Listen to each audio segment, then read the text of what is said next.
Madinah. Dan Mahalul Qiyam itu bukan hanya satu hari, dan itu sering dibacakan kalau mereka lagi rungsing. Nah, ada riwayat di Madinah itu pernah terjadi kekeringan lah, ya. Kemarau yang panjang, dinyatakan 4 tahun lebih, ya.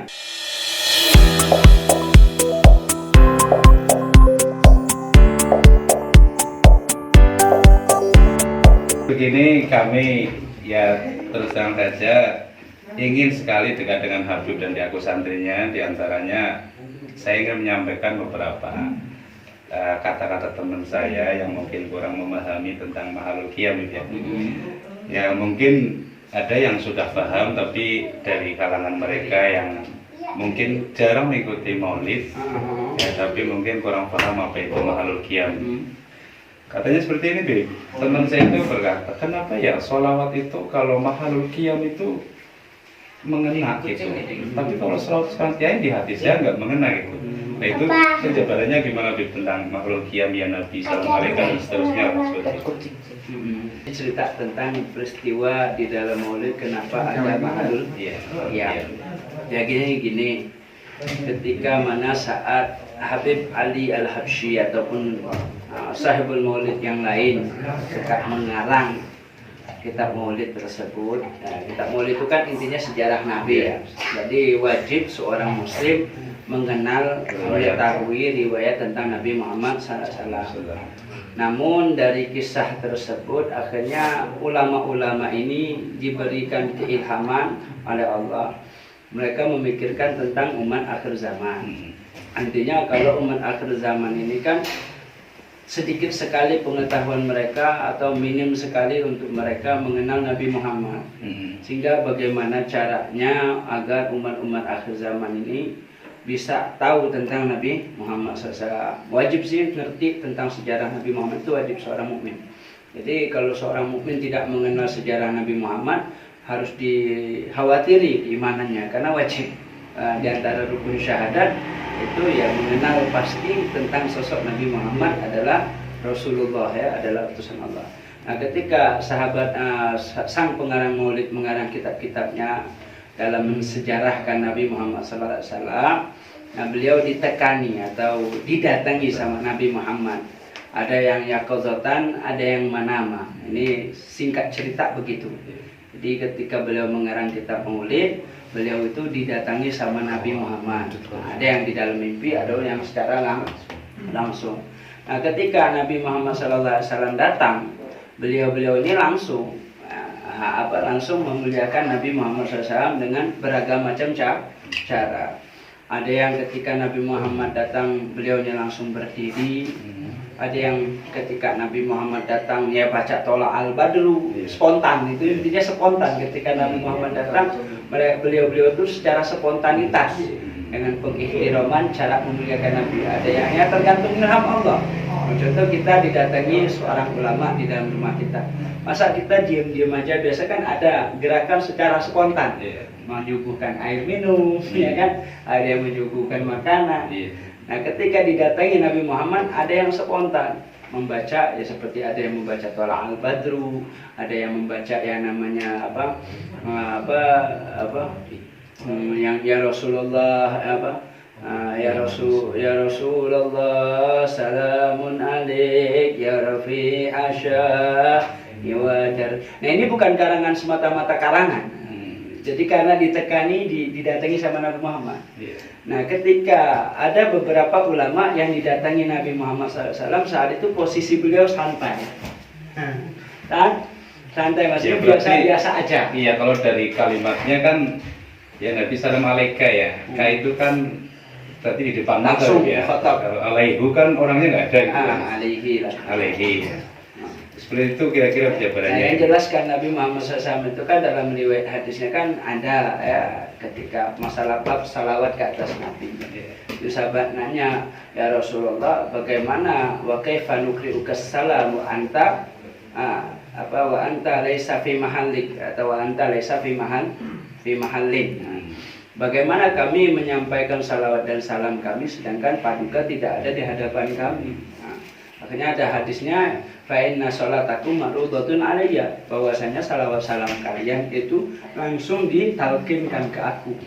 Jadi ketika kita mengucap salam nih, assalamu alaikum zainal anbiya, suara kita ini diperdengarkan oleh Allah langsung di maka Rasulullah SAW di dalam alam, ya di dalam alam situlah, saya nggak bisa tapi pokoknya seperti itu ya. Kayak kita mimpi guru kan, tolong ambilkan batu ini di bawah pohon pisang.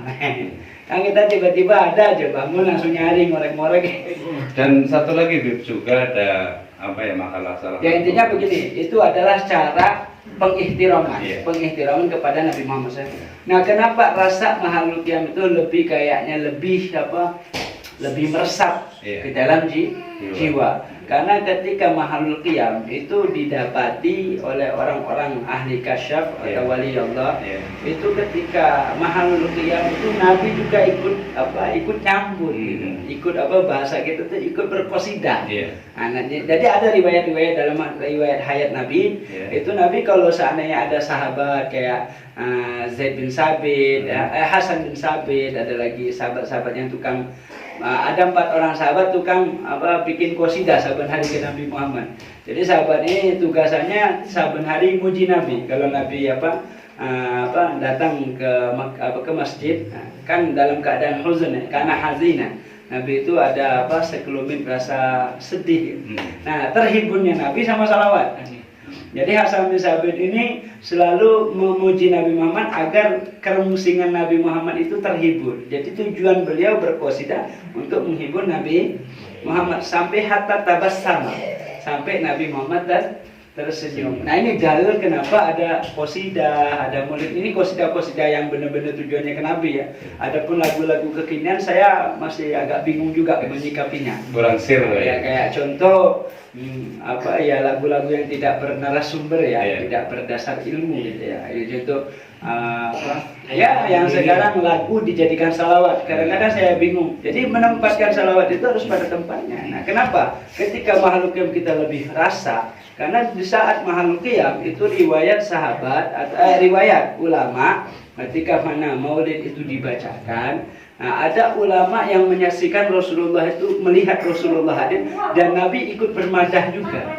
Nah, jadi seperti itu ucapan ya Nabi salam alaika ya Rasul salam alaika. Ini bukan zaman sekarang ya. Ini sebenarnya bacaan ini yang dibaca ketika Nabi hijrah ke Madinah.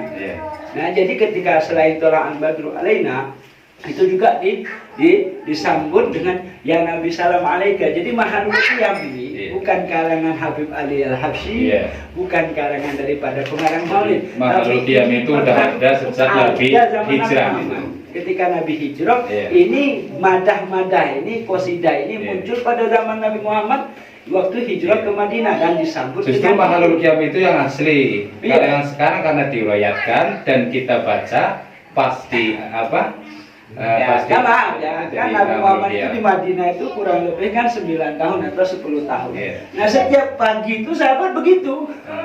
Setiap pagi Nabi keluar untuk berdakwah, untuk ke masjid contoh kan Nabi ngajar. Nah, sebelum ngajar nanti ada sahabat yang berdiri kemudian mengucapkan salam seperti itu. Ya Nabi salam. Berdiri semua yang baik. Itu Nabi dulu yang berdiri. Oh, malahan. Nabi dulu yang mencontohkan. Nabi berdiri, akhirnya sahabat ikut berdiri. Nah, setelah berdiri, baru Nabi ada adabun lana ilaikum. Ini adabku kepada kalian yang telah mengucapkan salam kepadaku.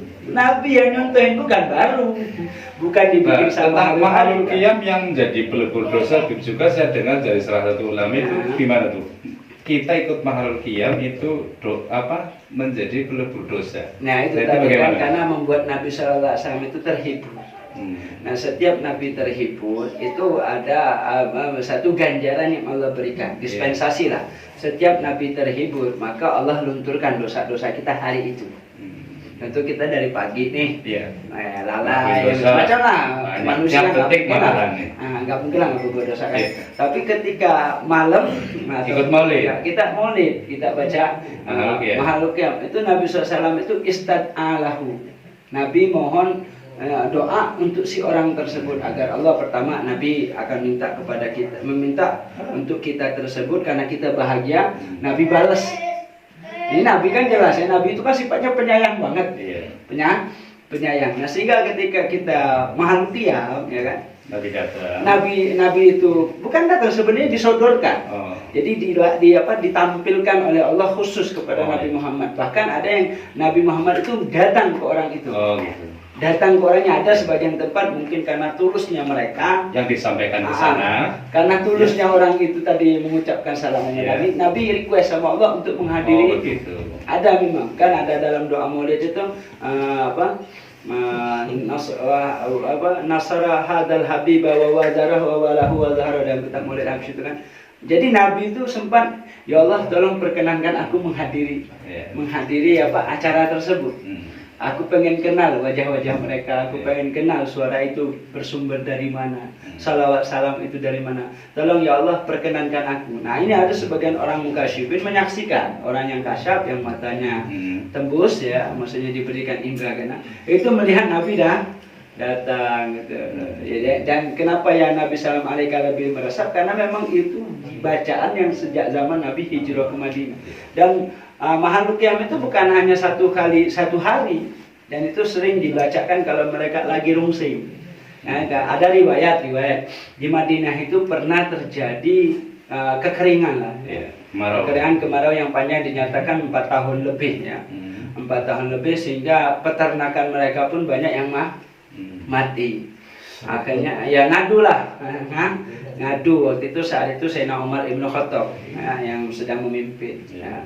Ngadu ke Sayyidina Abu Bakar, ngadu ke Sayyidina Umar. Sayyidina Umar juga bingung, aku hanyalah makhluk Allah, aku hanyalah Amirul Mukminin, aku tidak bisa memiliki kekuasaan alam, yang punya alam Allah Subhanahu wa Ta'ala. Masih ikhqa Rasul, tolong adukan keluhan kami ke Rasulullah. Masa Rasulullah enggak meminta sesuatu untuk kita? Masa Nabi tega kotanya ini kekeringan? Akhirnya Sayyidina Umar akhirnya bermunajat itu.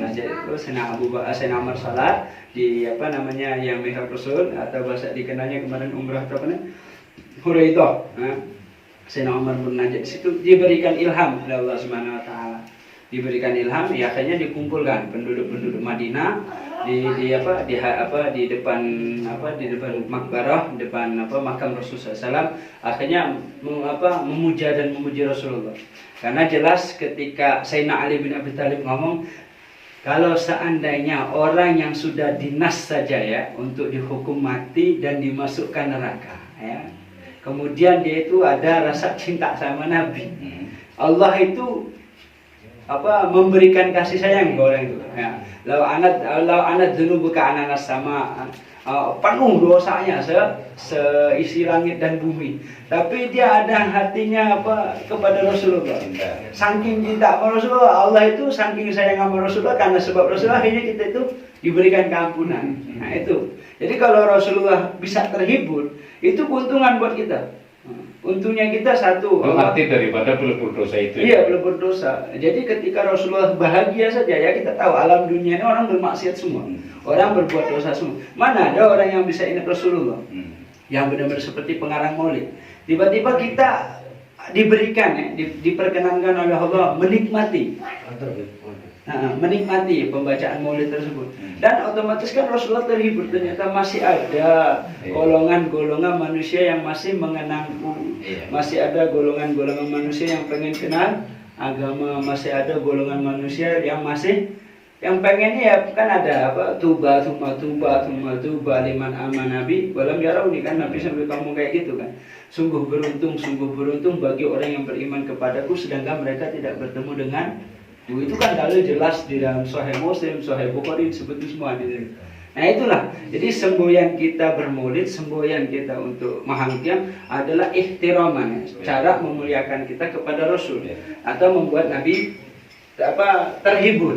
Nah, ketika Nabi terhibur, otomatis rahmat Allah itu turun. Nah, rahmat kasih sayang. Nah, di antara rahmat Allah otomatis diberikan keampunan.